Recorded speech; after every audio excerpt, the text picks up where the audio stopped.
இன்றைக்கி வந்து உங்களுக்கு வந்து எள்ளுநம்பர் ஜூஸ் வந்து ரொம்ப ட்ரெண்டிங்காக இருக்குது. 40 ரூபா எள்ளுநம்பர் ஜூஸ் முதல்ல கொடுக்க முடியுமா? நல்ல ஜூஸு, தண்ணி ஊற்றாமல் பாதி சக்கரை தயிர் தான் இல்லை, அள்ளிக்கிட்டு ஐஸ் போடுவாங்க.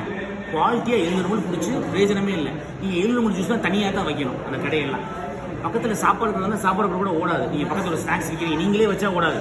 7 ரூபாய் ஜூஸும் 4 ஸ்நாக்ஸ் வச்சிங்கன்னா 1/2 தான் ஜூஸ் குடிப்பாங்க. 20 ரூபாய்க்கு ஜூஸ் ஊற்று லாபமா? எல்லாரும் அம்பானி கிடையாது. நான் 40 ரூபாய்க்கு ஜூஸ் ஊற்று ஊரில் இருக்கவங்களாம் என்ன ஜூஸ் குடிக்கணும்னு பண்ணிட்டு இருக்காங்க. எவ்வளோ நாள் அது பண்ண முடியும்னு தெரியல. ஒரு குறிப்பிட்ட செயல் இதுவும் ட்ரெண்டு வரும். டீ கடை காப்பி கடை ஓஞ்சிருச்சு.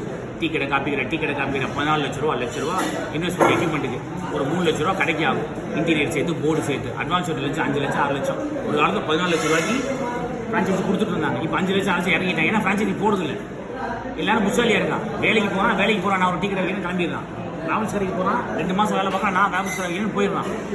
இன்றைக்கி வந்து செல்ஃப் எம்ப்ளாய்டாக இருக்குது பெட்டர். நீங்கள் ஆளை நம்பி அவர் 2 மாதத்துக்கு நீங்கள் ஆள் மாற்றிட்டு 2 மாதத்துக்கு உங்களுக்கு பக்கத்துலேயே கடை போட்டுருவாரு.